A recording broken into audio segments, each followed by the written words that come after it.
Siasat licik oknum dosen UIN Mataram diduga asusila mahasiswinya, ngaku sebagai ayah batin korban.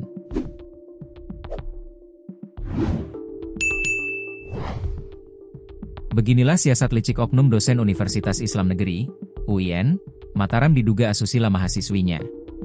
Kepada korban, pelaku mengaku dirinya sebagai ayah batin korban. Oknum dosen inisial W itu pun dilaporkan ke Subdit 4 Direktorat Reserse Kriminal Umum, Ditreskrimum, Polda Nusa Tenggara Barat, NTB, atas dugaan pencabulan terhadap sejumlah mahasiswi Mahat Al-Jamiah UIN Mataram. Kasus ini mencuat setelah sejumlah korban berani mengadu tindakan terduga pelaku ke sejumlah lembaga perlindungan perempuan, salah satunya Aliansi Stop Kekerasan Seksual NTB. Atas kejadian tersebut, Aliansi Stop Kekerasan Seksual NTB langsung melaporkan hal itu ke Subdit 4 Direktorat Reserse Kriminal Umum Polda NTB, Selasa, 25/3/035.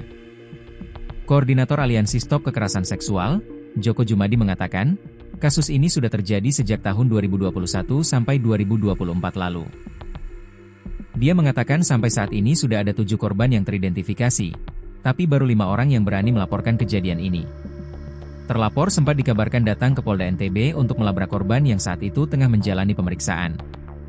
Awalnya untuk melabrak, mencari, korban di markas Polda, kata Koordinator Aliansi Stop Kekerasan Seksual NTB, Joko Jumadi, Selasa, 20 Mei 2025.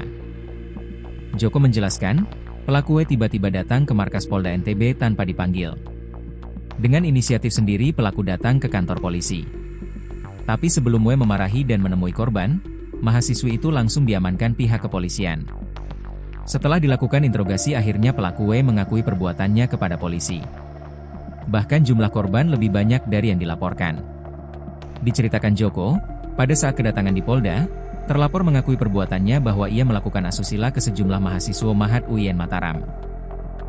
Dia mengaku melakukan asusila, mencium pipi, bibir hingga memegang bagian sensitif korban, kata Joko. Joko mengatakan, rata-rata korban dari dosen ini merupakan mahasiswi yang tinggal di Mahat UIN Mataram. Terlapor juga merupakan salah satu pengurus di lembaga tersebut. Dia melakukan manipulasi seolah-olah menjadi orang tua, ayah, dari anak-anak tersebut, kalau kemarin jadi anak batin, kalau ini menjadi ayah, kemudian melakukan manipulasi agar keinginannya bisa dituruti, kata Joko. Modus yang dilakukannya dengan meminta korban untuk tidur di salah satu ruangan, kemudian dia melakukan aksi bejatnya itu kepada salah satu mahasiswi. Di mana aksi tersebut juga dilihat oleh mahasiswi yang lainnya. Dia pimpinan di sana, ini relasi kuasa, jelasnya.